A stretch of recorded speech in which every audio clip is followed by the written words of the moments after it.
Assalamualaikum warahmatullahi wabarakatuh.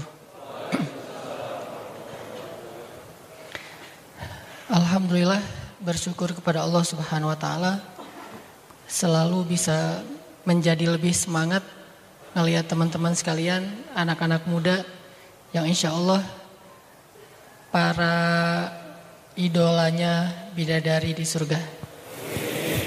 Dan yang di belakang para idolanya bidadara yang sekarang ada di masjid. Kalau halal ya, kalau nggak halal mah jangan ngidolain. Alhamdulillah, saya malah sebetulnya yang paling beruntung di sini tuh saya, karena setiap kali hari Rabu, walaupun sering telat, setiap kali hari Rabu itu saya semangat dari pagi, semangat mikirin materi dan nggak ketemu juga sampai detik ini. Jadi duluan running posternya daripada materinya. Jadi ini kreatif banget nih tim poster dan kita kasih applause barakallah kepada tim kreatif yang selalu mikirin dalam sepekan tuh 3 kali tayang poster yang macam-macam bentuknya. Saya nggak tahu, jangan-jangan ntar lagi bakalan jadi orang-orang yang botak kali ya mikirin poster terus ya, luar biasa. Saya aja nggak gitu-gitu amat mikirin materi, tapi selalu telat banget duduk dulu di situ. Alhamdulillah tadi ceramah dulu ada yang ustadz yang ngasih materi, sebelumnya saya browsing dulu. Cuma beda, saya mah browsingnya pakai bahasa Arab. Jadi tenang, nggak akan ketemu kalau dicari di Google. Soalnya carinya pakai bahasa Arab. Teman-teman sekalian, malam ini kita akan belajar jadi Indo Runners. Nggak jadi ya. Supaya nggak jadi Indo Runners dari kenyataan. Lari dari kenyataan. Sebelum kita belajar tentang masalah lari dari kenyataan, kita buka dulu deh dengan tilawah biar lebih sejuk hati kita. Kita akan tilawah firman Allah di dalam surat Ali Imran. Surat Ali Imran ayat 173.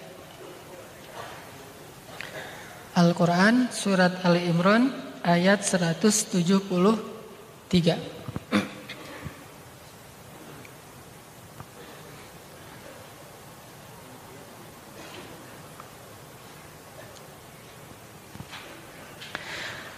A'udzu billahi minasy syaithanir rajim. Silakan.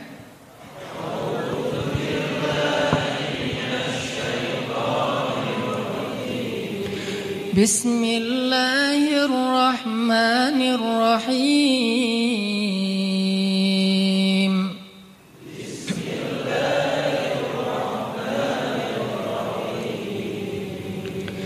الذين قال لهم الناس إن الناس قد جمعوا لكم فاخشوهم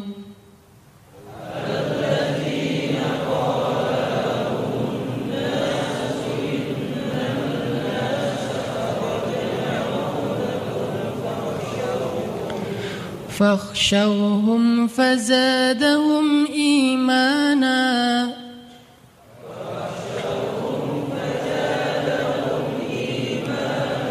وقالوا حسبنا الله ونعم الوكيل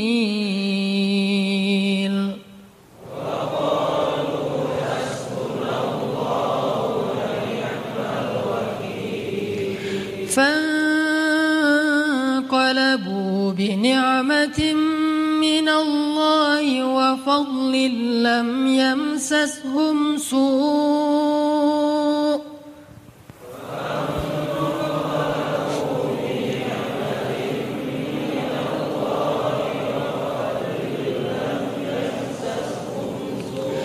لم يمسسهم سوء واتبعوا رضوان الله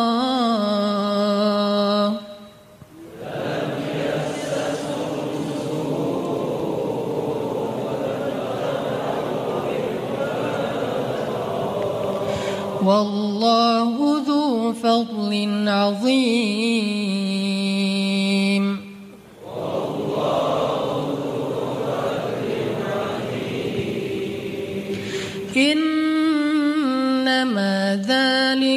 الشيطان يخوف أولياءه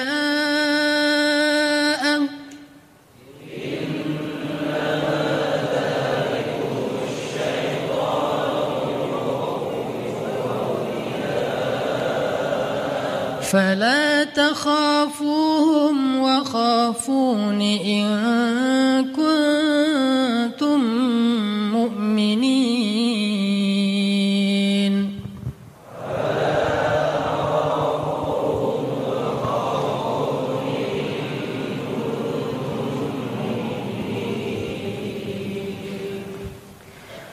Yaitu orang-orang yang mentaati Allah dan Rasul, yang kepada mereka orang-orang munafik berkata, sesungguhnya kaum kafir itu telah mengumpulkan pasukan yang sangat banyak untuk menyerang kalian, maka takutlah kepada mereka. Maka perkataan itu menambah keimanan orang-orang yang beriman, dan mereka justru menjawab, hasbunallah wa ni'mal wakil. Cukuplah Allah menjadi penolong kami, dan Allah adalah sebaik-baik pelindung. Karena itu mereka kembali dengan nikmat dan karunia yang besar dari Allah. Mereka tidak mendapat bencana apapun. Mereka mengikuti keridhaan Allah, dan Allah memiliki karunia yang amat besar.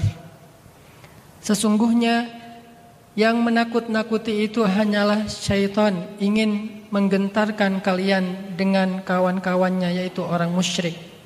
Karena itu janganlah kalian takut kepada mereka, tetapi takutlah kepadaku jika kalian benar-benar orang yang beriman. Sadaqallahul azim. Teman-teman yang dirahmati Allah Subhanahu wa taala, mudah-mudahan kita semakin hari itu semakin akrab, semakin saling kenal, kalau perlu bisa menghafal nama satu dengan yang lain. Makanya insya Allah nanti juga di akhir acara kita akan terus hidupkan budaya salam-salaman. Setiap Rabu kita kenal teman baru, saudara baru, dan saya sangat berharap teman-teman sekalian di sini mengenal saya, sehingga nanti kalau ada di antara teman-teman yang duluan masuk surga, mudah-mudahan dia yang akan menolong kita dari api neraka. Karena yang bersaudara karena Allah di dunia, nanti di akhirat juga akan saling mencari saudaranya. Dan kita nggak tahu dalam satu masjid Istiqomah ini siapa di antara kita yang pertama bakal masuk surga, itu kita nggak tahu. Saya nggak akan bilang dengan sok pede bahwa saya duluan, karena belum tentu. Dan teman-teman di sini mungkin nggak kenal, bisa jadi yang di sebelah teman-teman di sini ada orang yang kalau di sisi Allah dialah yang paling istimewa dan menjadi ahli surga lebih dulu. Mungkin yang menurut kita penampilannya biasa-biasa aja, bisa jadi dia 500 tahun lebih dulu masuk surga dari yang lain. Makanya kita harus kenal orang itu, walaupun kita nggak tahu yang mana orangnya sekarang. Tapi kita harus kenal sebanyak mungkin orang-orang yang insya Allah rajin ke masjid, sehingga nanti di akhirat kita berharap dia yang akan salah satunya nolong kita untuk masuk surga. Makanya supaya saya merasa tenang, banyak yang kenal saya, banyak yang tahu saya, sehingga saya berharap dia bisa nolong saya masuk surga. Jangan lupa follow Hanan Attaqi. Ujung-ujungnya. Enggak. Yang penting kenal aja deh. Kalau follow lebih bagus sih. Oke, kita masuk kepada materi ya. Materi kita surat Ali Imran ayat 173. Ayat ini mengisahkan tentang satu peristiwa setelah perang Uhud. Jadi kita tahu bahwa perang Uhud itu kaum muslimin menang apa kalah? Menang, cuma agak kebobolan ya. Kalau perang Badar itu menangnya telak, gak kebobolan sama sekali. Kalau perang Uhud itu kebobolan dulu. Pertama menang, udah gitu kalah, udah gitu menang. Artinya 2-1. Menang, karena tidak ada satupun perang yang dilakukan oleh Rasulullah yang kalah itu gak ada. Yang ada 2 kali kebobolan, perang Uhud sama perang Hunain. Yang lain mah menang telak. Nah, adegan perang Uhud yang kita tahu bahwa kaum muslimin dipukul mundur oleh orang-orang kafir Quraisy, bahkan beberapa orang sahabat itu sampai meninggal dunia syahid dalam perang Uhud. Salah satu yang paling terkenal siapa? Hamzah sama Mus'ab bin Umair. Nah, ini catat ya, Hamzah sama Mus'ab.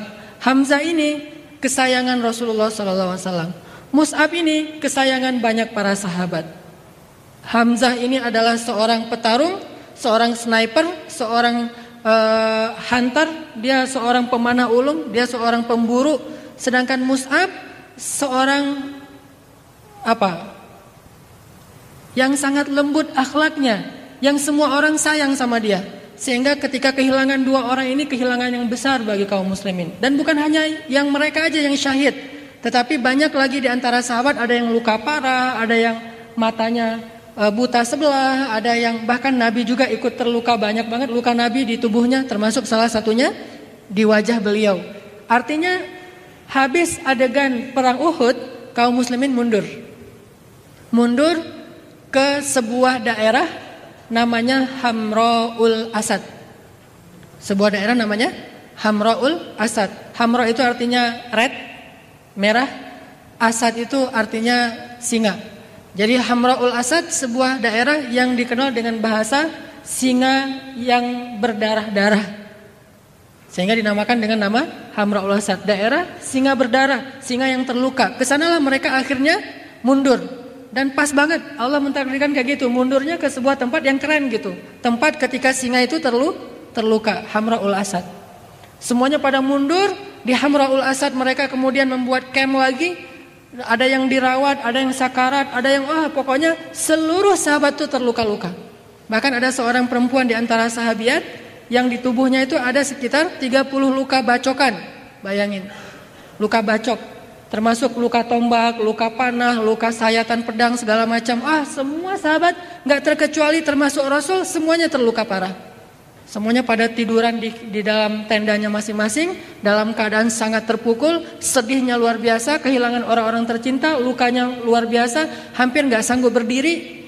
Dalam keadaan seperti itu, tiba-tiba Nabi mengumpulkan mereka semuanya. Jadi Nabi baru selesai diperban, para sahabat udah selesai dirawat, tapi lukanya masih jelas, masih ada, masih kesakitan, dan juru rawatnya gak banyak. Setelah mereka selesai diperban lukanya, baru selesai dirawat, langsung dikumpulin sama Nabi.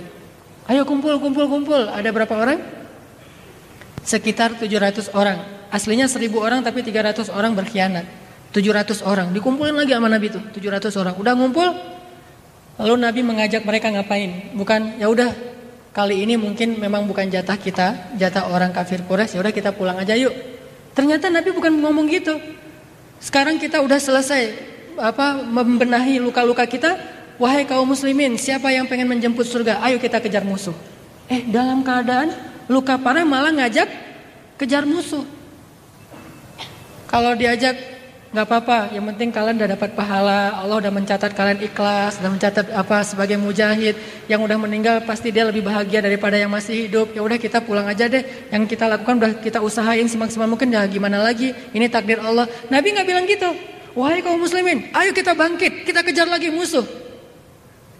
Dan sahabat yang mendengar ajakan ini, mendengarnya tuh bukan sambil berdiri, mendengarnya sambil berbaring karena udah gak sanggup lagi. Saking lelahnya, berhari-hari gak tidur, luka pula. Dalam keadaan lemah kayak gitu, lemah banget. Saya pernah ngerasain lemah yang kayak gini nih. Jalan jauh, kurang makan, kurang tidur. Kayak yang saya cerita sebelumnya pas lagi haji backpacker. Haji dari Mesir kan gak punya maktab tuh, gak punya hotel. Akhirnya kita dari Mekah ke Mina jalan, dari Mina ke Muzdalifah jalan, Muzdalifah ke Arafah jalan, semuanya jalan. Dari Arafah jalan lagi ke Mina, dari Mina ke Mekah lagi, balik lagi ke Mina. Karena ada tawaf ifadah, balik untuk mabit segala macam. Makannya kurang, tidurnya kurang. Di Arafah kita tidurnya itu di trotoar, di Mina kita tidur dekat tempat lontar jamarat. Jadi kita sambil tidur bisa lontar jamarat gitu, saking dekatnya. Hotel benar-benar VVIP, orang presiden aja nggak gitu-gitu amat gitu. Kita benar-benar di samping tempat lontar jumrah, kita tidur di situ. Kalau malam dingin banget, kalau siang kita karena crowded panas banget. Dalam keadaan kayak gitu, itu jalan itu udah tawaf, karena tawaf ifadah itu penuh-penuhnya waktu tawaf, kita nggak jalan, berdiri aja gini. Tiba-tiba udah selesai, udah 7 putaran. Kenapa? Saking ramenya. Jadi tawaf itu nggak perlu jalan, berdiri aja udah. Berdiri dibawaan diri sama arusnya ke bawah. Kita bilang Allah Akbar aja kan kita harus kayak gini ke Hajar Aswad ya. Bismillah, Allah Akbar kan gitu harusnya ya. Saking lemah, udah lemah banget, udah nggak berdaya banget. Kalau bukan karena itu wajib dan nggak bisa ditunda, maka mungkin udah nggak sanggup lagi. Seandainya ada yang ngebadalin, tapi kalau bisa sih gratis, badalin deh gitu. Diganti sama yang lain. Ternyata nggak bisa, harus kita sendiri yang ngelakuin. Saking lemahnya. Dan ini lebih dahsyat daripada sekedar umroh dan haji. Ini perang. Bayangin aja orang-orang di Palestina. Saya pernah dapat cerita dari seorang teman yang pernah di sana. Dia bilang para mujahid Islam yang sedang membela tanah air mereka di Palestina tuh menunggu datangnya tank Israel di bawah terowongan itu bisa berbulan-bulan. Itu namanya ribat. Jadi dalam jihad itu ada sebuah aktivitas namanya ribat. Ribat ini bukan perang, tapi melatih kesabaran. Nungguin aja di dalam terowongan yang kecil, yang orang untuk selonjoran aja nggak bisa, apalagi berbaring. Jadi duduknya itu ngeringkuk gitu di bawah terowongan. Nungguin apa? Nunggu tank musuh lewat untuk diledakin. Jadi dia pasang kayak granat gitu, udah gitu dia nungguin. Kalau tank musuh lewat baru diledakin. Dan itu entah berapa lama tanknya musuh lewat, bisa berbulan-bulan, bisa berminggu-minggu. Sedangkan makanannya satu hari cuma 1 butir kurma. Makanannya sehari cuma 1 butir kurma. Minumnya itu pakai kain. Jadi kain itu dicelupin ke dalam air, udah gitu ditetes karena dijatah. Kalau kebanyakan mereka udah nggak dapat jatah air karena luar biasa susahnya. Ini namanya ribat. Para sahabat itu kalau kita mau mengimajinasikan itu lebih sulit dari kondisi yang pernah saya ceritain. Sulitnya luar biasa. Dalam kondisi kayak gitu, saya juga pernah kadang lagi jalan sama teman-teman mau ngelakuin apa gitu, udah jalan, udah berusaha, ternyata ada hambatan, udah gimana nih, pulang nggak? Mulai agak-agak labil gitu ya, pulang aja deh ya. Tanggung Ustaz, dikit lagi kita coba sekali lagi. Ya udah deh, coba sekali lagi, tapi udah agak setengah hati. Pas udah dicoba nggak bisa juga, udah aja, kan kita udah berusaha. Aduh, pulang aja. Pulang akhirnya, kan semangat kita nggak kayak gitu. Sahabat Nabi dalam keadaan lemah banget, Nabi bilang, ayo kita kejar musuh. Padahal kondisi mereka lagi dalam keadaan sangat-sangat lemah, sangat-sangat nggak berdaya. Kira-kira apa yang mereka lakuin? Jangan kemana-mana. Ntar kita lanjutin setelah salat isya insyaallah. Barakallahu li wa lakum. Bismillahirrahmanirrahim. Teman-teman yang disayang oleh Allah Subhanahu wa taala, kita tadi sampai kepada cerita kisah saat Nabi SAW mengumpulkan para sahabat di Hamra'ul Asad. Dikumpulin nih para sahabat yang dalam keadaan luka-luka parah, dalam keadaan lemah, gak berdaya, untuk duduk aja susah, apalagi berdiri, apalagi berperang. Dikumpulin sama Nabi dan Nabi juga masih dalam keadaan berdarah-darah. Terus Nabi bilang, jangan sampai kita membiarkan musuh pulang dalam keadaan euforia, pulang dalam keadaan merayakan kemenangan, seolah-olah agama Allah dikalahkan. Maka mari kita hadapi lagi musuh agar mereka lihat bagaimana kekuatan kaum muslimin. Dalam keadaan berdarah-darah, dalam keadaan lemah kayak gitu. Ketika Nabi sedang menyemangati para sahabat untuk gerak kali yang kedua ini, tiba-tiba di antara orang-orang munafik ada yang tampil. Ini biasa nih, nakut-nakutin. Tampillah beberapa orang munafik yang seolah-olah dia berpikir lebih realistis gitu. Dia tampil bersama beberapa orang temannya, dia bilang, wahai kaum muslimin, udah kalian mah gak usah cari masalah. Tadi aja kalian kalah, padahal kalian dalam keadaan sehat. Apalagi sekarang kalian dalam keadaan terluka-luka kayak gini. Ditambah lagi musuh udah mengumpulkan lebih banyak lagi pasukannya. Jadi pasukan yang tadi gak ikut perang sekarang bergabung, dikoalisikan dengan beberapa orang-orang Arab yang ada di sekitar Madinah. Jadi kalau kalian datang menghadapi mereka sekarang, itu sama kayak dengan bunuh diri. Jadi kata orang munafik, ini misi bunuh diri. Jadi lebih baik kalian pulang aja daripada kalian cari mati. Dalam keadaan kayak gitu, pertama secara fisik memang realitasnya mereka lemah. Kedua memang mereka baru aja kalah, secara mental habis terpukul banget. Kemudian yang ketiga ditambah lagi dengan provokasi, ditakut-takuti oleh orang munafik. Kita nyebutnya orang munafik setelah sejarah itu ditulis. Pada saat itu mereka tidak disebut munafik. Mereka masih dianggap sebagai jamaah kaum muslimin. Jadi bukan dianggap dia mah mau orang munafik, gak usah dengar. Enggak. baru disebut munafik setelah sejarah ini ditulis. Baru kita bilang oh itu munafik. Sehingga kita ngebayanginnya orang luar, orang yang udah jelas-jelas disebut munafik, ngomporin kaum muslimin atau memprovokasi kaum muslimin untuk berkhianat, untuk tidak mentaati Rasulullah SAW. Kalau itu nyatanya mungkin para sahabat akan mudah menolak. Tapi masalahnya mereka belum dikenal sebagai orang munafik. Belakangan baru disebut sebagai munafikun. Sahabat masih menganggap mereka keluarga kita, teman kita, seperjuangan sama kita, bagian dari jamaah kita, prajurit kita juga, bahkan beberapa tokoh-tokoh kita juga. Malah menggembosi semangat para sahabat dengan mengatakan, Innan nasa qad jama'u lakum fakhshawhum. Sesungguhnya orang-orang kafir itu udah berkumpul sekarang. Pasukannya lebih besar dari yang sebelumnya dan mereka sedang mempersiapkan melawan kalian. Mereka akan mengalahkan kalian 2 kali. Lebih baik kalian takut dan pulang aja. Fakhshawhum. Tadi 3 nih kondisinya. Sakit fisiknya, lagi terpukul mentalnya, ditambah lagi digembosi oleh orang-orang munafik yang tidak jujur imannya. Dalam keadaan kayak gitu, lemah banget. Dan Nabi menyuruh mereka untuk maju. Mereka ternyata Allah ilhamkan untuk mengucapkan satu kalimat.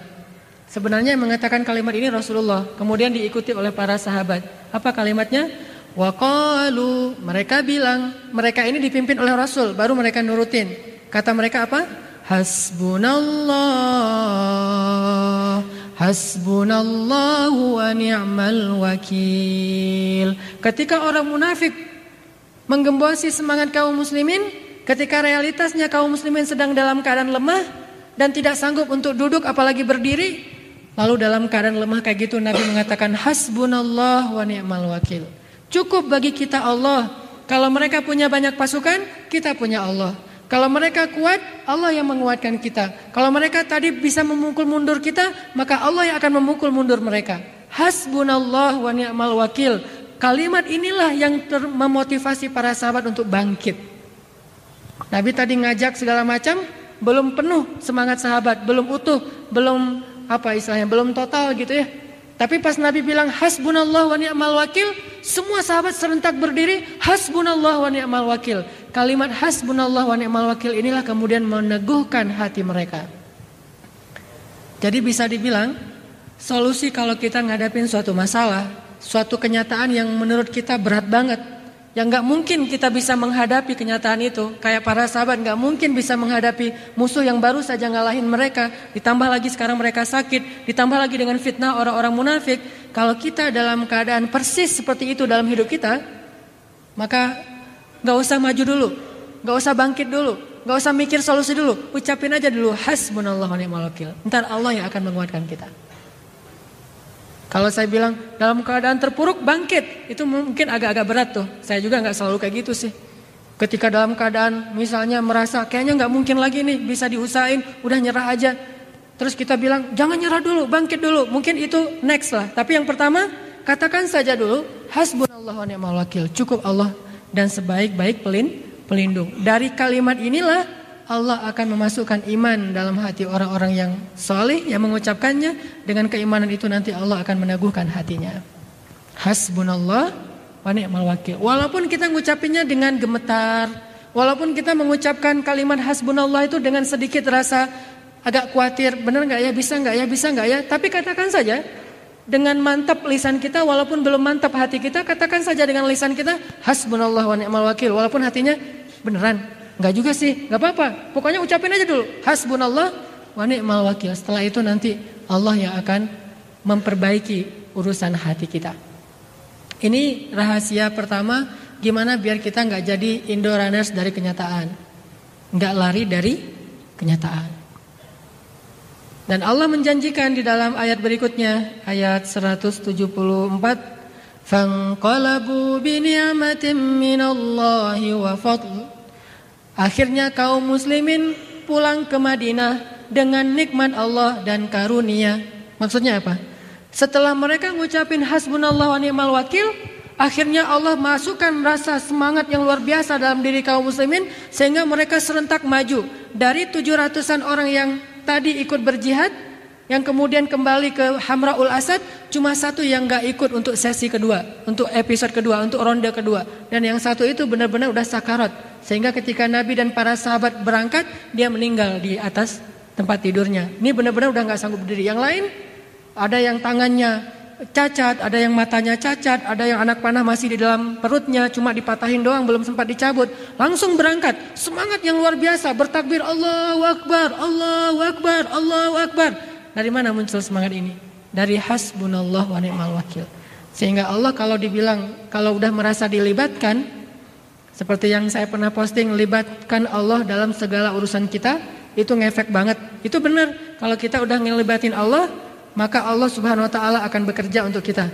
Bekerja untuk kita maksudnya Allah akan masukkan dulu semangat dalam hati kita. Masukkan harapan dulu dalam benak kita sehingga kita menjadi orang yang lebih optimis, lebih berani, lebih siap, lebih tough gitu. Nah, dalam keadaan kayak gitu para sahabat Allahu Akbar, Allahu Akbar, berangkat nih rame-rame nih. Mendengar suara takbir dari kejauhan yang begitu menggema, lebih menggema daripada takbir kita di lebaran. Takbir kita kan agak-agak lembut ya. Takbir Indonesia gimana? Allahu Akbar, Allahu Akbar, Allahu Akbar. Kan gitu ya. Yang saya bayangin tuh makan ketupat, gitu-gitu kan. Karena takbirnya tuh ini banget, keren banget gitu. Mozart banget lah bisa buat kita bisa tidur. Jadi malam lebaran tuh saya dengar takbir sambil tidur, enak banget tuh. Kalau di Arab, kalau di Mesir takbirnya bukan Allahu Akbar, Allahu gitu. Kalau irama Mesir, Allahu Akbar, Allahu Akbar, Allahu Akbar. Jadi modalnya tuh militer, takbir militer. Kalau Saudi takbirnya tuh takbir kalau tanya ke yang ahli makomat, dia iramanya tuh irama ref gitu. Allahu Akbar, Allahu Akbar, Allahu Akbar. Tapi masih mending Indonesia ya. Allahu Akbar, Allah. Padahal kan takbir itu tujuannya biar semangat atau ini malah jadi aduh. Lembut banget nih takbirnya. Makanya saya kalau Ramadan pas mau lebaran, kalau saya yang megang mic tuh saya ganti tuh iramanya. Udah waktunya untuk tajdid, pembaharuan. Udah berapa puluh tahun sih kita pakai irama itu. Itu cocoknya lagunya tuh ada anak bertanya pada. Cocoknya gitu tuh. Kalau sekarang harus diganti. Makanya nih para musisi ciptain dong lagu yang baru, yang keren juga, yang cocok dengan takbir Allahu Akbar, Allahu Akbar. Ada pasangannya, nanti lagu lebarannya apa gitu ya. Jadi insya Allah lebih semangat. Nah ini para sahabat nih, agak kurang fokus sih. Para sahabat bertakbir dalam perjalanan mengejar musuhnya, suara takbirnya tuh menggema sampai terdengar dalam jarak sekian dan sekian. Kemudian derap langkah kuda mereka, kemudian mereka berlari, ada yang pakai kuda, ada yang berlari. Itu debunya itu sampai menjadi awan di langit mereka sehingga membuat musuh merasa gentar luar biasa. Siapa yang menggentarkan hati musuh? Allah Subhanahu wa taala. Jadi bagi kita cukup Allah. Kalau Allah udah turun, udah terlibat, itu udah gampang. Musuhnya banyak tapi kalau hatinya digentarkan nggak ngaruh banyaknya. Tetap aja mereka takut walaupun jumlahnya banyak dan ini terbukti. Ketika kaum muslimin habis mengucapkan hasbunallah wa ni'mal wakil, langsung Allah semangatin hati mereka, langsung siap berperang lagi dan rela untuk ngelakuin apapun. Entah dari mana semangat itu datang dan mungkin mereka sendiri nggak percaya kok saya bisa jadi semangat gini ya. Itu gara-gara zikir hasbunallah wa ni'mal wakil. Mukjizat dari kalimat hasbunallah wa ni'mal wakil. Ditambah lagi yang kedua, musuhnya jadi gentar. Musuhnya pas dengar suara takbir, melihat awan debu yang diterbangkan dari derap langkah mereka itu, akhirnya Abu Sufyan dan orang-orang yang ada bersamanya mengatakan apa? Kalau tadi aja kita hampir kalah, saat semangat mereka biasa-biasa aja, saat mereka kurang fokus, kita tadi hampir kalah loh. Kalau realitasnya, kalau mau jujur nih, walaupun kita bisa pukul mereka mundur, tapi sebenarnya kita hampir kalah, kata Abu Sufyan. Apalagi sekarang ketika mereka udah bersatu, semangatnya udah bulat, mereka udah siap mati. Jangan cari mati deh. Kali ini kita nggak akan mungkin ngalahin mereka. Akhirnya Abu Sufyan memerintahkan pasukannya mundur semuanya. Mundur, lari, dikejar sama kaum muslimin, mereka lari. Itu yang nggak dicatat dalam sejarah jahiliyah. Pulang ke Mekah seolah-olah mereka bersorak gembira, kami menang, padahal nyatanya mereka saling melirik ke sesama mereka, kita mah gak menang sebetulnya. Tadi dikejar lari, yang ngejar orang cacat, yang ngejar orangnya buta sebelah, yang ngejar orangnya masih ada anak panah, tapi kita lari, benar-benar lari loh. Kaum muslimin ngejar Allah Akbar kayak ngejar maling gitu. Mereka pada lari, wah takut. Kenapa bisa tiba-tiba jumlah yang lebih banyak? Barusan menang kok malah jadi takut? Allah turun tangan dalam urusan mereka setelah mereka libatkan Allah dengan kalimat hasbunallah wa ni'mal wakil. Gitu juga kita dalam menghadapi hidup. Walaupun yang kita hadapin kadang bukan manusia tapi kenyataan. Yang kita hadapin sebuah kondisi, yang kita hadapin sebuah musibah. Tetapi minimal Allah akan menggentarkan musuh yang selalu nakut-nakutin kita, yang membuat kita nggak berani tampil, yang membuat kita nggak berani melanjutkan hidup kita. Dan musuh itu adalah a'udzubillahi minasyaitonir rajim. Syaitan minal jinnati wan nas. Syaitan dari jin dan dari jenis manusia. Gitu. Jadi Allah minimal akan menghalangi setan untuk nakut-nakutin kita, sehingga kita jadi semangat lagi menghadapi kenyataan atau ujian yang kita hadapin. Saya yakin semua teman-teman pernah diuji dengan ujian yang kadang sampai membuat kita berpikir kayaknya nggak mungkin saya keluar dari masalah ini. Kadang kita sampai ke kondisi yang kayak gitu.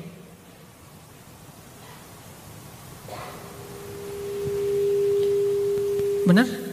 Pernah ngalamin kayak gitu? Ngerasa, aduh, nggak mungkin nih saya kayaknya bisa dapat jalan keluar nih, udah terlalu berat nih, ini di luar kemampuan saya nih dan segala macam. Sehingga kita pengen lari aja dari kenyataan. Lari dari kenyataan, pelampiasannya kemana? Kalau masih takut mati, minimal minum. Atau gak jelas, pokoknya aktivitasnya gak jelas, pengen lupain aja. Gak mau dihadapin, gak mau difikirin, gak mau dicarikan solusi, gak mau dirasain, pokoknya mau lari aja. Kalau lebih parahnya lagi nanti larinya adalah pengen bunuh diri, nauzubillah. Dan saya yakin teman-teman di sini gak ada yang kayak gitu, karena masih ada di sini. Kalau enggak udah gak ada ya. Kalau benar-benar bunuh diri pasti kan udah gak ada di sini. Ada tuh yang suka jualan pakai VW kombi itu di depan. Cuma malam ini kayaknya dia lagi nggak ini. Namanya Joni. Joni, Odoy. Namanya Odoy itu.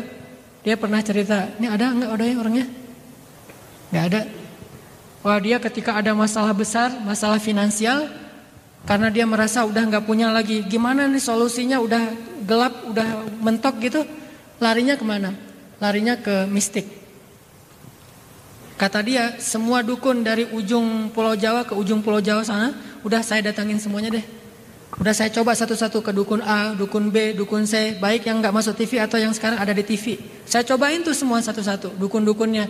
Pengen cari solusi ke para dukun. Mbah, dia ceritain ketika kita lagi berkemah, ceritain satu demi satu usaha dia datang ke dukun mencari solusi, ternyata nggak ngefek, malah habis nambah masalah gitu. Uangnya habis, karena kan ada mahar ya. Maharnya itu mahal lagi tuh. Udah gitu maharnya ngutang pula. Kan nambah hutang berarti kan. Dan terus aja kayak gitu terus. Ini menunjukkan bahwa kita gak bisa lari dari Allah. Karena masalah itu Allah yang ngasih. Disebabkan oleh kesalahan kita. Dan solusinya juga hanya ada di sisi Allah. Jadi mau lari kemana itu gak akan nyelesain masalah. Satu-satunya tempat kita berlari dan bisa nyelesain masalah cuma lari ke Allah. Fafirru ilallah. Larilah kalian kepada Allah. Wa anibu ila rabbikum. Kembalilah kalian kepada Tuhan kalian. Wasari'u ila maghfiratim min rabbikum wa jannah. Bersegeralah kalian kepada Tuhan kalian. Wa'tasimu bihablillah. Berpeganglah kalian kepada tali agama Tuhan kalian. Wasta'inu ya ayyuhalladzina amanu ista'inu bis-sabri was-salah. Kalau kalian mau minta tolong, larinya ke siapa? Ke Allah. Mintalah tolong kepada Allah dengan sabar dan salat. Cuma itu tempat kita lari. Jadi kalau mau indoor runners dari kenyataan, runnersnya itu ke masjid. Rannya itu ke masjid, rannya itu ke atas sajadah. Sampai ada istilah kemarin dari teman-teman, kalau tidak ada pundak tempat bersandar, maka masih ada sajadah tempat bersujud. Dan itu selalu ada. Udah aja rannya, larinya. Kalau kita pengen lari dari kenyataan, larilah kepada pemilik solusi, yaitu Allah. Salah satu caranya selain sholat, hasbiyallah wa ni'mal wakil. Katakan itu dulu, kemudian berwudu, sholat. Nah itu benar-benar ngefek tuh, ngefek banget. Tapi kita harus paham ya, cara Allah menyelesaikan masalah kita. Kadang-kadang udah diselesaikan sama Allah, kita bilang belum. Ada dua cara Allah ngasih solusi terhadap seorang hamba. Cara pertama, kita bilang hasbunallah wa ni'mal wakil, kita sholat, kita berdoa, kita sujud panjang, tiba-tiba dapat berita masalah kita beres. Bisa kayak gitu. Ketika kita sakit, tiba-tiba langsung mendingan, lebih baik, jadi sehat gitu. Ketika kita berhutang, tiba-tiba ada yang ngebayarin. Ketika kita lapar, tiba-tiba kita bisa dapat makanan dan seterusnya. Bisa jadi solusinya adalah selesai masalah kita. Tetapi ada yang lebih keren dari ini. Ada yang lebih mantap lagi nih. Apa solusinya? Kadang Allah tidak menyelesaikan masalah itu sekaligus. Tetapi Allah menguatkan hati hambanya menghadapi masalah itu. Dan inilah solusi terbaik. Kadang Allah kalau mau nolong seorang hamba, kalau hambanya biasa-biasa aja, Allah tolong dengan dikasih solusi. Ini nih solusi, kamu selesai dari masalah kamu. Bisa kayak gitu. Tapi cara yang kedua, ini cara untuk orang yang lebih Allah cintai nih. Kalau yang dikasih solusi dicintai, cuma enggak banget. Kalau yang banget dicintai banget, yang istimewa banget di sisi Allah, Allah enggak akan langsung ngasih solusi. Tetapi Allah akan menguatkan hatinya menghadapi masalah itu. Makanya Nabi Ayub enggak pas sakit, kan Nabi tuh. Nabi kan kalau ada masalah langsung ditolong Allah kan, dan dia kekasih Allah pula. Pas Nabi Ayub sakit, nggak langsung besoknya sembuh, kan enak tuh. Ternyata enggak, Allah kuatkan hatinya menghadapi sakit selama 17 tahun. Nggak pernah mengeluh sama sekali, dan itulah pertolongan Allah untuk Ayub. Sehingga setelah dia melewati masa yang panjang itu dengan kesabaran dan ketabahan, nggak pernah mengeluh, justru yang Allah sediakan untuk dia nanti jauh lebih istimewa daripada diberikan solusi di awal. Makanya kadang ada dua cara, tapi kita yakin salah satu ini akan ngefek pada kita atau dua-duanya. Kalau kita hasbunallah wa ni'mal wakil, kalau kita sholat, kalau kita tawakal kepada Allah, wa ufawwidu amri ilallah, saya serahin masalah saya kepada Allah. Satu, mungkin Allah akan menyelesaikan masalah kita segera. Dua, dan ini mudah-mudahan juga bisa kita rasain, Allah nggak nyelesain masalah kita, tetapi dikuatkan kita ngadapin masalah. Nggak langsung misalnya ada masalah dengan pasangan. Kan ada tips, ini tips saya sebagai yang udah nikah. Kalau udah nikah tuh tetap ada masalah, jangan berpikir udah nikah nggak ada masalah, banyak. Masalahnya sama aja, tetap ada, cuma mungkin insya Allah Allah lebih membantu karena udah dalam kondisi yang halal. Ada masalah nih dengan pasangan. Kan tipsnya kalau lagi ada masalah sama pasangan, sholat ya. Kayak Nabi kalau lagi masalah dengan istrinya, beliau ke masjid sholat. Nah saya juga gitu.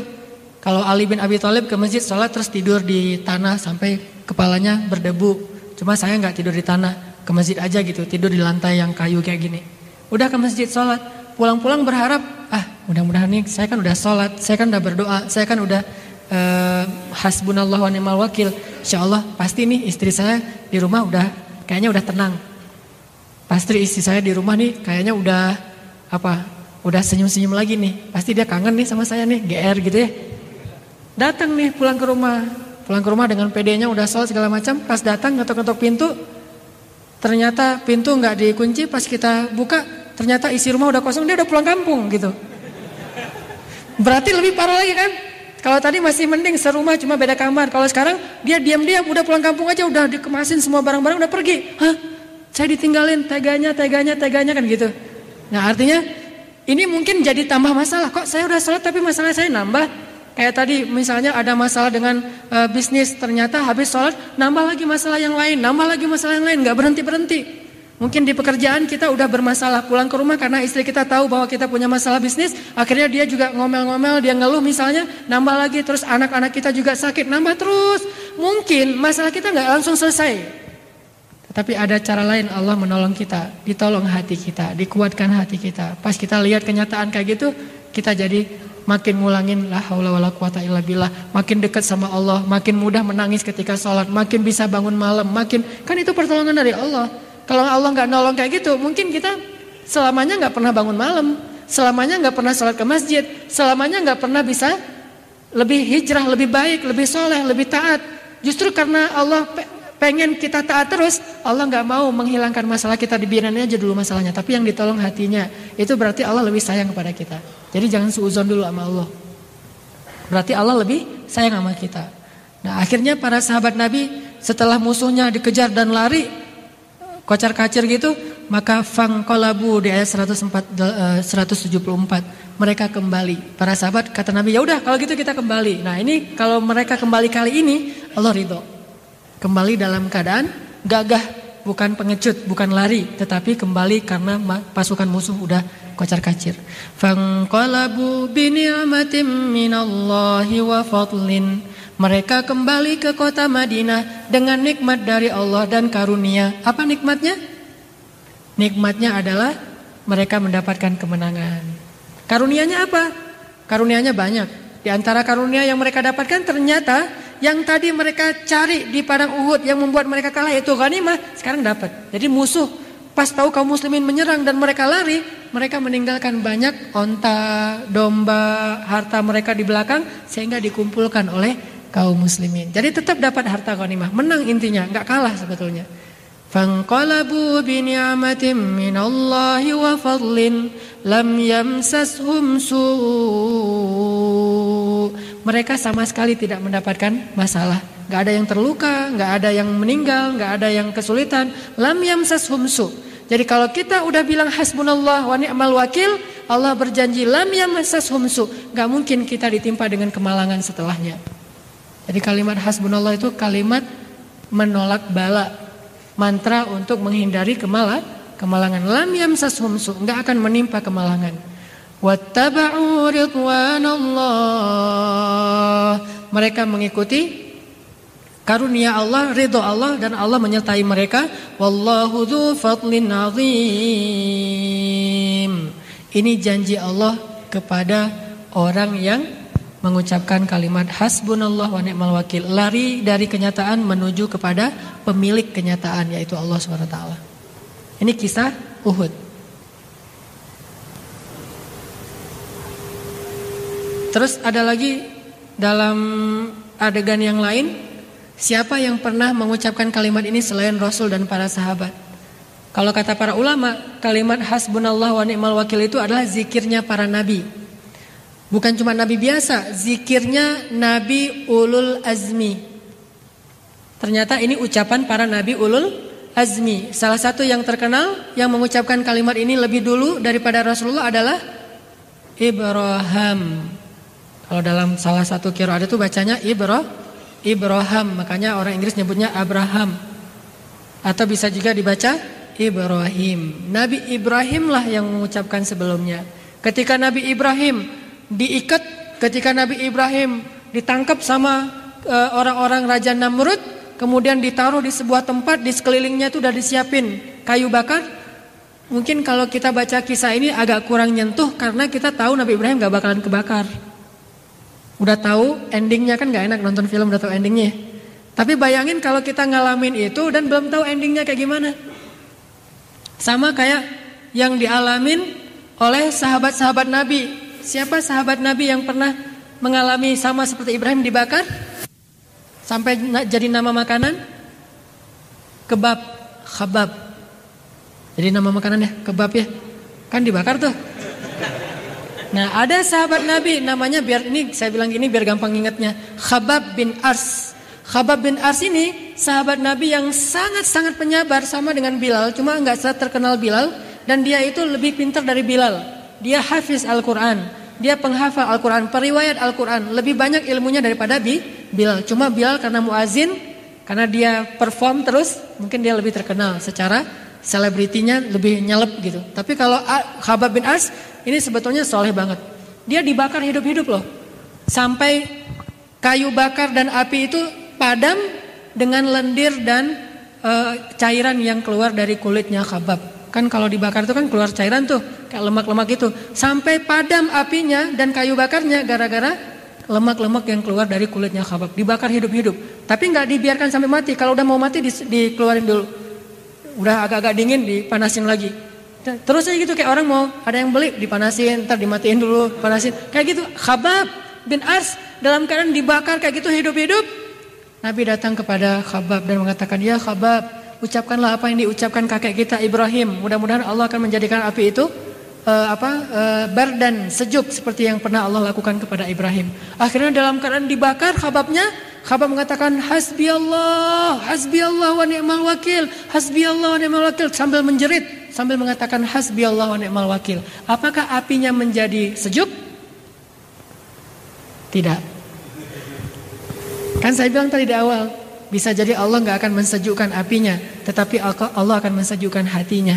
Sehingga walaupun dibakar, yang tadinya dia teriak-teriak, setelah dia bilang hasbiyallah wa ni'mal wakil, dia tidak lagi teriak. Ketika dibakar dia diam aja sambil berzikir hasbiyallah, hasbiyallah, hasbiyallah. Dikuatkan hatinya oleh Allah. Dan setiap kesulitan yang dia alamin, Allah ilhamkan di dalam benaknya hafalan Al-Quran, hafalan Al-Quran, hafalan Al-Quran. Sehingga setelah selesai dibakar, lama dia tuh dibebaskan juga, sama dibeli, terus dibebasin, dia menjadi seorang hafiz Al-Quran. Itu pertolongan Allah untuk Khabbab. Enggak selalu sama. Jadi jangan bilang kalau kita misalnya ada masalah dikit atau deketin api, hasbiyallah wa ni'mal wakil. Masih panas, ulangi lagi deh. Hasbiyallah wa ni'mal wakil. Masih panas. Bohong mah Ustaz Hanan. Enggak, kita akan dikuatkan hatinya. Jadi tetap panas cuma hasbiyallah wa ni'mal wakil gitu. Akan dikuatin hatinya biar enggak ngantuk. Intinya kalau kita ngadapin masalah nggak selalu sama kasusnya. Kadang-kadang seperti Ibrahim, benar-benar apinya didinginkan. Kadang-kadang seperti Khabbab yang sama-sama ngucapin hasbi Allah, tetapi apinya nggak didinginkan oleh Allah, tetapi hatinya yang didinginkan. Sehingga dia tahan, dia bisa sabar sampai akhir dari masa ta'zib, masa penyiksaan itu. Sehingga akhirnya dia memperoleh kemenangan dengan dibebaskan. Ini pertolongan Allah nih. Ibrahim dimasukkan ke dalam api, disiapkan kayu bakar, dinyalakan api. Bayangin kalau kita ada di saat itu, pasti kita nggak akan tega ngelihat seorang laki-laki yang dibakar hidup seperti yang dibuat sama ISIS misalnya di Irak dan di Suriah. Gimana mereka membakar hidup-hidup orang yang dianggap mereka orang yang kafir misalnya, kan mereka gampang mengkafirkan orang ya. Ada orang Indonesia datang ke sana misalnya, orang Italia, Afrika, Eropa datang ke Irak pengen berjihad, pengen membantu kaum muslimin. Satu-satunya yang dia kenal kelompok jihad cuma ISIS. Apalagi udah ngediriin negara Islam. Datang pas sampai di sana ngeliat kok ini banyak penyimpangan, aneh, nggak kayak gini yang saya pahami dari Islam. Pengen keluar, pengen lari. Pas lari, pengen kembali ke negaranya, ketangkap, itu udah nggak ada ampun. Pengkhianat bagi mereka disiksa, kemudian dibakar hidup-hidup di tempat umum supaya yang lain merasa takut dan menjadi pelajaran. Dan ini banyak terjadi. Bayangin kalau dalam kondisi kayak gitu tuh. Dalam kondisi yang benar-benar sangat-sangat udah, kalau saya nggak bisa ngebayangin. Pernah ngeliat orang dihukum mati nggak? Di Jeddah itu ada satu masjid namanya tuh Masjid Qisas. Masjid Qisas tuh masjid yang kalau di hari Jumat tertentu ada bukan acara sih. Ada kegiatan kisos gitu. Ada event gitu ya. Eventnya adalah kisos. Biasanya orang setelah disidang segala macam udah diponis, ternyata dia terbukti bersalah membunuh, maka hukumannya dibunuh. Karena itu hukum Islam. Nah, ada satu masjid namanya Masjid Kisos. Cuma di situ ada kisosnya di Jeddah. Kalau kita datang ke masjid itu hari Jumat, habis sholat Jumat jangan pulang dulu. Selesai sholat Jumat zikir-zikir dulu segala macam. Ntar ada pengumuman. Hari ini akan ada adegan kisos. Bagi kaum muslimin yang mau menyaksikan silakan di depan masjid. Itu luar biasa. Keluar dari masjid semuanya ngerumun. TKI Indonesia tuh banyak tuh yang cerita ke saya, teman-teman Indonesia yang di sana tuh, karena saking banyak yang ngeliat nggak kelihatan di belakang. Akhirnya dia naik ke atas pohon, lihatnya dari atas pohon gitu. Orangnya kan dibawa keluar dari ambulan udah siap, terus ada kayak ember gitu. Dia dijongkokin gitu, disuruh berlutut, kepalanya menghadap ke arah ember.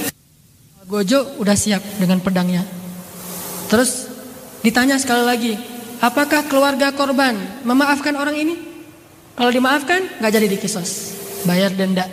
Kalau nggak dimaafkan, akan dikisos. Tanya sekali lagi sebelum, kan udah ngeliat kayak ini, kadang-kadang keluarga korban jadi nggak tega ya. Aduh, kasihan juga, wajahnya udah pucat, udah bentar lagi mau mati. Akhirnya keluarga korban kadang-kadang bilang, enggak, kami udah maafkan. Oke, langsung dia. Itu bisa pingsan tuh orangnya tuh, hampir mati, nggak jadi mati, jadi pingsan. Kan senang banget kalau dimaafin bisa bebas dari kisos ya. Tapi itulah resiko konsekuensi dari kejahatan. Kalau keluarganya tetap nggak rela, akhirnya sekali langsung kepalanya jatuh ke dalam ember, badannya terbaring, kemudian langsung dibalut, langsung dibawa masuk ke ambulan. Pernah ada adegan lagi gitu, kepalanya jatuh ke ember, yang di atas pohon juga jatuh, saking nggak kuat. Pernah ada adegan kayak gitu. Ngelihat, gitu. Dia yang jatuh, akhirnya yang bawa ke rumah sakit 2. Korbannya sama. Bayangin dalam kondisi kayak gitu. Ini saya buat ilustrasi ya, biar kita punya imajinasi. Dalam kondisi kayak gitu, Nabi Ibrahim mau dihukum mati, matinya kalau kisah masih mending. Kalau kita lihat kayaknya enak gitu, udah selesai kan. Tapi kalau dibakar bayangin gimana tuh. Dalam kondisi kayak gitu, itu api nyata-nyatanya sedang dinyalain. Dan beliau hanya manusia biasa yang bahkan kena api itu pasti terbakar. Tiba-tiba datang malaikat Jibril. Malaikat yang datang bukan orang biasa. Malaikat yang bisa nolong dengan seizin Allah. Bilang kepada Ibrahim, ya Ibrahim, alakah hajah? Apakah kamu punya sesuatu yang kamu minta ke saya? Perlu saya tolong wahai Ibrahim? Kata Ibrahim, amma ilaika fala. Kepada kamu? Enggak. Mau saya tolong ya Ibrahim? Mau saya selamatkan dari sini ya Ibrahim? Kata Ibrahim, kepada kamu ya Jibril? Enggak. Tapi kepada Allah, ya hasbiyallah wa ni'mal wakil. Siapa yang bisa ngatain kalimat ini dalam situasi kayak gitu? Kalau cuma baca sejarah sih gampang, tapi ngerasain banget kayaknya agak-agak susah nih. Begitulah iman As-Siddiq Ibrahim alaihissalam. Nabi yang digelari dengan julukan As-Siddiq, yang sangat kuat imannya. Kepada Jibril itu kan bukan musuh, bukan orang jahat. Jibril itu malaikat paling keren, paling soleh yang membawa wahyu. Pasti dia diutus oleh Allah untuk nolong Ibrahim. Jadi udah gak ada alasan untuk nolak sebetulnya. Kalau dia terima, ya boleh Jibril, tolong bukain dong gitu. Bisa kalau dia mau bilang kayak gitu ke Jibril kan boleh banget, gak dosa kan. Tapi tetap dia gak mau, hatinya tuh gak rela kalau sampai berbagi keyakinan dengan Jibril. Akhirnya dia bilang, amma ilaika fala, dengan gagah gitu. Bukan bilang amma ilaika fala. Ya udah Jibril, udah entar dulu, basa-basi gitu aja. Enggak. Ini mantap dalam hatinya, bukan basa-basi doang. Pas Jibril udah gitu balik lagi ke langit. Dan Nabi Ibrahim gak menyesali kata-katanya. Aduh, Jibril gak ngerti, orang lagi kayak gini masih nanya. Enggak, udah Jibril pergi aja, gak balik lagi.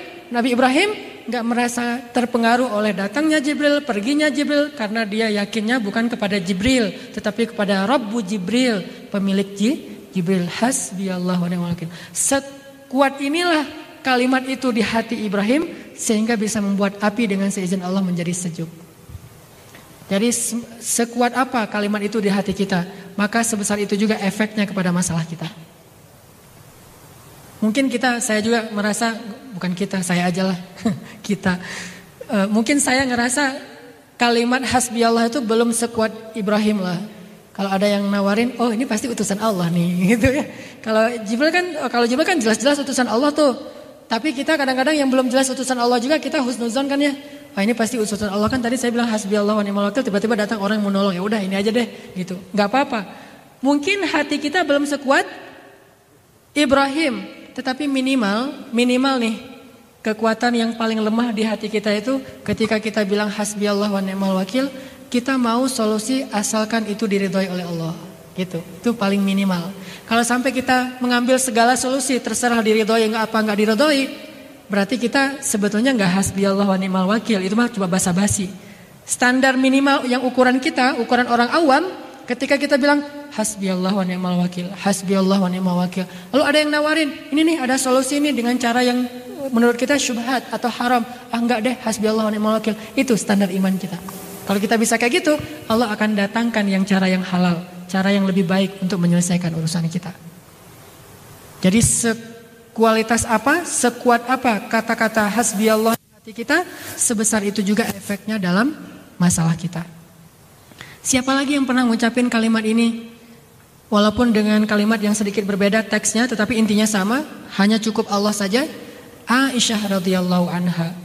Ketika Aisyah difitnah selingkuh dengan seorang sahabat yang ganteng, yang soleh, namanya siapa? Sofwan bin Mu'attal. Udah ada yang tahu cerita ini? Yang udah pernah dengar cerita ini coba angkat tangan, punten. Yang udah pernah dengar cerita fitnah terhadap Aisyah? Oh, berarti banyak yang belum ya. Saya ceritain lagi. Jadi Rasul dengan sahabat waktu itu dalam suatu perjalanan pulang bawa istrinya Aisyah. Di tengah jalan Aisyah itu minta izin kepada, kan kalau istri Nabi kalau ikut bersama Nabi itu ditandu, pakai tandu gitu ditandu. Nah pas udah di rest area, Aisyah maaf kebelet pengen ke belakang. Nah minta izin lah kepada pengawalnya. Tunggu ya, saya mau ke belakang dulu. Pergi dia ke belakang menyelesaikan hajatnya. Ternyata pas dia kembali, dia raba-raba dadanya, ternyata kalungnya jatuh. Kalung pemberian ibunya Aisyah di hari pernikahannya dengan Rasulullah. Kenangan, memang gak mahal tapi ada kenangannya, ada cerita. Jatuh, akhirnya dia bilang ke Rasul, ya Rasulullah kalung saya jatuh, tapi udah dicari-cari gak nemu. Sementara Rasulullah mau berangkat, akhirnya ditunda gak jadi berangkat. Udah kalau gitu kita cari kalung Aisyah dulu. Gak jadi berangkat ya sahabat? Ya Rasul gak jadi berangkat. Bermalam di situ demi mencari kalung Aisyah. Nyari, nemu. Pas udah ketemu, udah terlanjur malam, udah bermalam aja. Paginya karena mereka bermalam di situ dan di situ bukan tempat yang ada sumber air, mereka kehabisan air, tidak dapat air untuk berwudu. Akhirnya mereka mulai mengeluh, nih gimana kita sholat subuh nih nggak ada air nih, pasti gara-gara Aisyah nih, gara-gara kehilangan kalung kita jadi kejebak di sini, mulai nyalahin Aisyah. Ternyata gara-gara mereka nyalahin Aisyah, Allah membela Aisyah karena cintanya Allah kepada Aisyah. Tiba-tiba turun ayat, kalau kalian ingin sholat tetapi tidak punya air maka bertayamumlah. Itu asal muasal adanya syariat tayamum gara-gara Aisyah. Langsung para sahabat semangat, Allahu Akbar, Allahu Akbar. Ternyata gara-gara Aisyah kita jadi dapat keringanan dalam wudu, yaitu dengan cara tayamum. Udah tayamum, sholat subuh, lanjut perjalanan. Udah lama jalan, capek, siangnya, sorenya berhenti lagi. Berhenti, Aisyah namanya orang udah di rest area kan biasanya suka ke toilet gitu. Sama ke toilet lagi. Ke toilet balik, jatuh lagi tuh kalau mungkin centelannya tuh emang udah longgar, jatuh. Lapor lagi ke Rasul. Akhirnya Rasulullah nyuruh lagi para sahabat nyari. Mulai lagi kehambat gara-gara itu. Berangkat lagi. Di kali yang ketiga, rest area lagi. Aisyah ke toilet lagi. Jatuh lagi. Kali ini Aisyah udah gak enak hati mau ngasih tahu ke Rasul. Masa 3 kali ngasih tahu terus 3 kali berhenti gara-gara Aisyah. Akhirnya diam-diam Aisyah nyari sendiri. Gak ngasih tahu ke Rasul, gak lapor, nyari sendiri. Lama lagi nyari-nyari kalung. Rasul nganggap Aisyah gak ada masalah. Akhirnya berangkatlah kafilah jihadnya dan Aisyah tertinggal. Kok pengawalnya nggak tahu? Soalnya Aisyah itu orangnya langsing, kurus, keren. Ini hadis lainnya, pelajaran lainnya tuh cewek yang mau ngikut berarti harus jaga badan. Aisyah itu kurus, keren, energik. Dari mana saya tahu Aisyah energik? Dia lomba lari sama Rasul, Rasul kalah. Berarti kan energik. Dulu mungkin lomba lari, kalau sekarang mungkin main skate atau sepedaan. Gitu-gitu, jadi energi gitu, orangnya badannya pas, gak terlalu gemuk, gak terlalu kurus juga, pas banget. Nah Aisyah itu kurus, saking kurusnya para pengawal yang mengangkat tandu itu gak bisa ngebedain ada orang di dalam tandu apa gak ada, sama aja, lebih berat tandunya daripada orangnya. Jadi pas ngangkat tandu gak mikir kalau Aisyah gak ada karena sama aja beratnya. Ternyata Aisyah ketinggalan. Pas Aisyah balik ke tempat tandunya gak ada orang sama sekali. Akhirnya Aisyah baru sadar bahwa dia tertinggal rombongan. Duduklah dia di samping sebuah batu. Duduk nungguin. Pasti Rasul kalau nanti ngeh pasti akan balik menjemput dia. Nah Rasul setiap perjalanan pasti mengutus seorang sahabat jadi juru nyisir gitu. Yang menyisir di belakang. Takut ada barang ketinggalan orang yang tersesat. Namanya Sofwan. Cowok ganteng. Di antara sahabat Nabi. Masih jomblo juga Sofwan ini. Nah dia di belakang. Pas dia nyisir, dapat ke area itu ngelihat ada perempuan lagi duduk di sebelah batu. Oh, ini mungkin rombongan Rasul ketinggalan. Dideketin, pas dideketin ternyata Aisyah. Nah, pas udah dekat ngelihat itu Aisyah, Sofwan langsung tarajuk. Tarajuk itu ngucapin innalillahi wa inna ilaihi raji'un. Salah ya? Lihat cewek cantik, innalillahi wa inna ilaihi raji'un.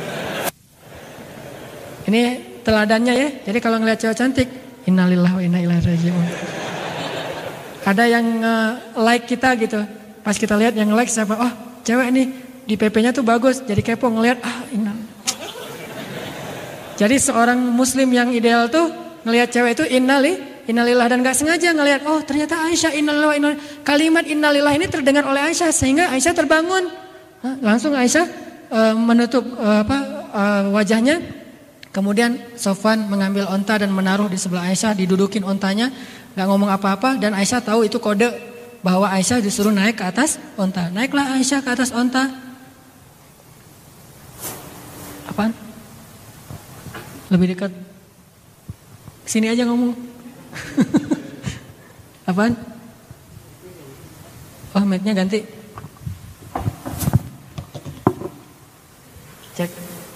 Cek. Sampai di mana?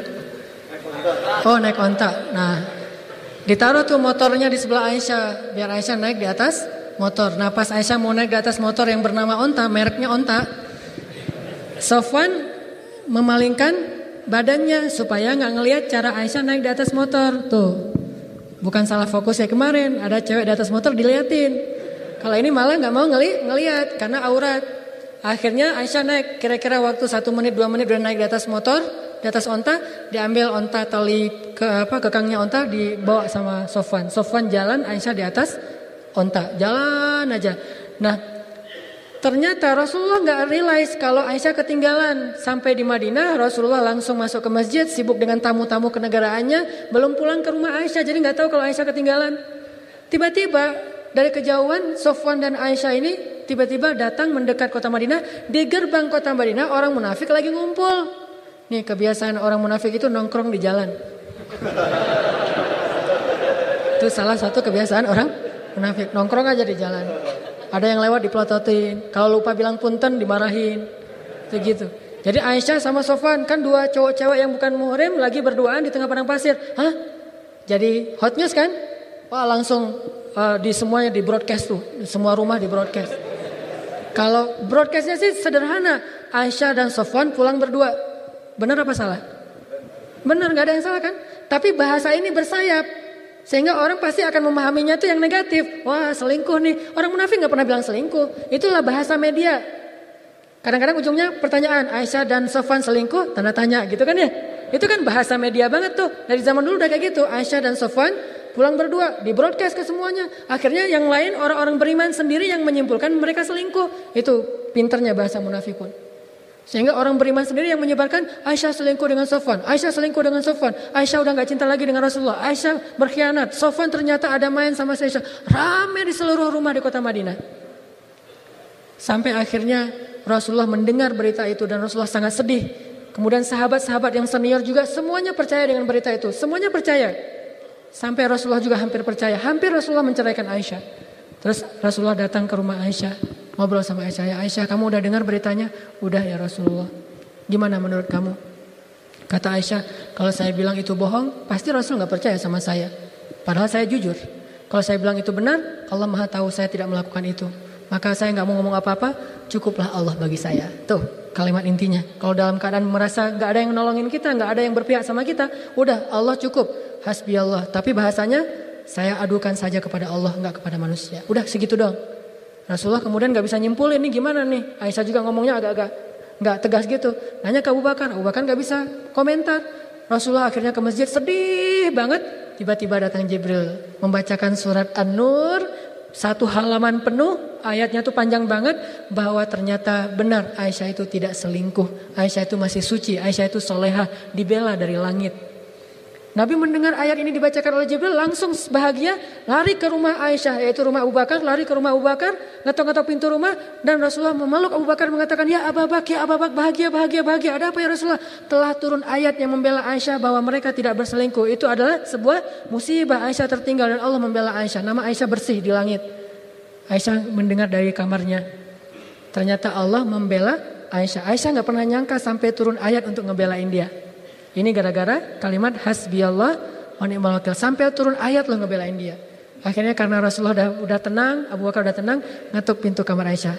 Abu Bakar bilang ke Aisyah, Aisyah keluar, itu Rasulullah suami kamu datang. Allah udah membela kamu dan ayatnya dibacakan sama Rasul. Udah keluar kamu ketemuin sama Rasul, kata Abu Bakar. Apa kata Aisyah? Enggak. Emangnya dia belain saya? Yang belain saya kan Allah. Jadi saya akan menghadap Allah aja, gak mau menghadap dia. Akhirnya Aisyah gak mau keluar dari kamar. Salat syukur, sujud syukur kepada Allah dan Rasulullah paham. Oh ya udah, memang saya pantas sih digituin kan. Soalnya kan kemarin maksud pantasnya wajarlah seorang perempuan, seorang istri ngambek kepada suami yang kemarin juga hampir percaya kepada isu kan ya. Dan itu Rasulullah sadar banget.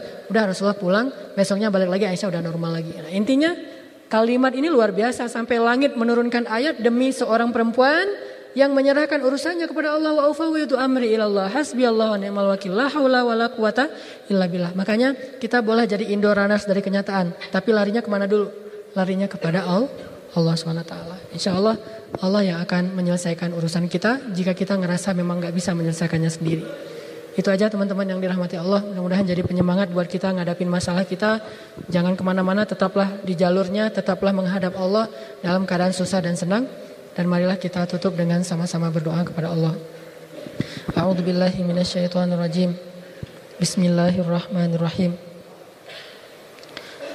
Ya Allah ya Arhamar Rahimin.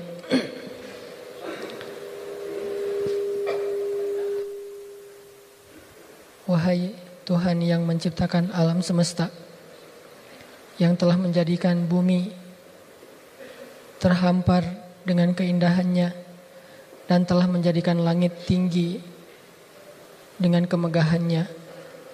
Ya Allah yang maha besar, ya Allah yang maha agung, ya Allah yang maha kuasa atas segala sesuatu. Tidak ada yang tidak mungkin bagimu ya Allah.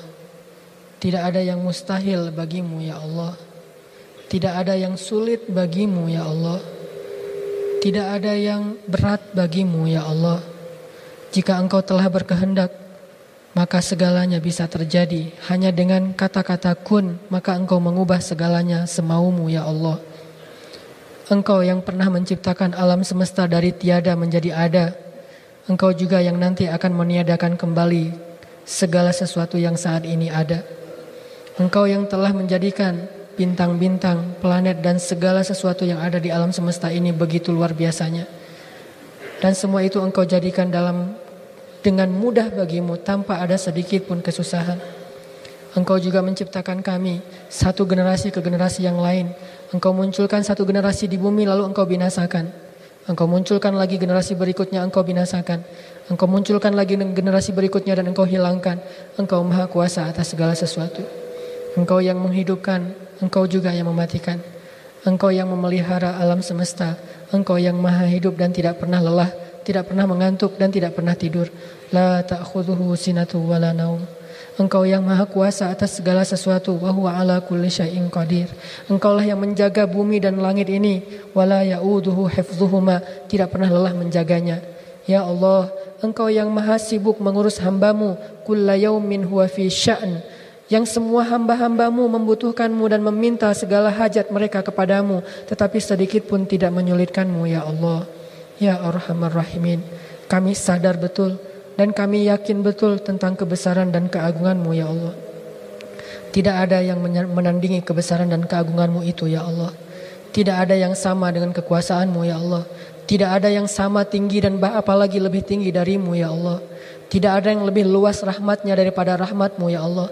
Tidak ada yang lebih besar kasih sayangnya daripada kasih sayangmu ya Allah. Bahkan seorang ibu pun tidak bisa mengalahkan kasih sayangmu terhadap anaknya ya Allah. Ya Arhamar Rahimin. Wahai yang maha penyayang. Wahai yang maha pengasih. Wahai yang maha luas rahmatnya. Wahai yang tidak punya batas kekuasaannya. Wahai yang tidak ada penghalang untuk melakukan segala sesuatu yang Dia inginkan. Wahai Rabbana, ampunkanlah dosa kami ya Allah. Wahai Allah, mudahkanlah segala urusan kami ya Allah. Sungguh, jika Engkau tidak terlibat dalam menyelesaikan urusan kami, tidak ada satupun yang bisa menyelesaikan urusan itu. Jika Engkau memberi kami kesulitan, tidak ada yang bisa memberi kami kemudahan dan jalan keluar kecuali Engkau ya Allah. Jika Engkau memberikan kami beban, tidak ada yang bisa menurunkannya menjadi ringan dari pundak kami kecuali Engkau ya Allah. Jika Engkau telah memberi penyakit, tidak ada yang bisa menyembuhkan penyakit itu kecuali Engkau ya Allah. Jika Engkau membiarkan seseorang lapar, tidak ada yang bisa memberinya makan dan menjadi kenyang kecuali Engkau ya Allah. Jika Engkau melihat sebuah negeri kering kerontang, tidak ada yang bisa memberi air kepada negeri itu kecuali Engkau ya Allah. Engkau menurunkan air dari langit dan mengeluarkan air dari bumi. Ya Arhamar Rahimin. Yang maha kuasa atas segala sesuatu. Apa sulitnya bagimu menyelesaikan hajat dan urusan kami ya Allah. Tidak ada yang sulit bagimu sama sekali ya Allah. Tidak ada yang sulit bagimu untuk mencari jalan keluar bagi masalah-masalah yang kami hadapi ya Allah. Engkau mempertemukan timur dan barat. Engkau membenamkan matahari dan menerbitkannya. Engkau maha kuasa atas segala sesuatu ya Allah. Tidak ada yang sulit bagimu ya Allah. Jika Engkau berkenan, maka Engkau akan mempertemukan seorang laki-laki dengan perempuan yang menjadi istri suaminya, yang menjadi pasangannya, walaupun tidak ada satupun yang pernah mengira bahwa mereka akan berjodoh. Engkau maha kuasa atas segala sesuatu ya Allah. Semua kami punya hajat, dan kami di sini datang karena kami tahu dan kami yakin tidak akan bisa kami mendapatkan hajat-hajat itu kecuali jika kami meminta kepadamu. Kepada siapa kami memohon perlindungan dan pertolongan kecuali kepada Engkau ya Allah. Kepada siapa kami kembali kecuali hanya kepadamu ya Allah. Pintu rahmat siapa yang bisa kami ketuk berkali-kali dan tidak akan marah kecuali pintu rahmat-Mu. Yang makin sering kami mengetuknya makin Engkau sayang kepada kami ya Allah. Jika kami mengetuk pintu rumah-rumah makhluk-Mu, makin sering kami mengetuknya, makin mereka merasa ingin menjauh dari kami. Makin mereka merasa terganggu. Tapi pintu rahmat-Mu, semakin kami mengetuknya, semakin Engkau sayang kepada kami ya Allah. Maka kami akan terus mengetuk pintu rahmat-Mu ya Allah.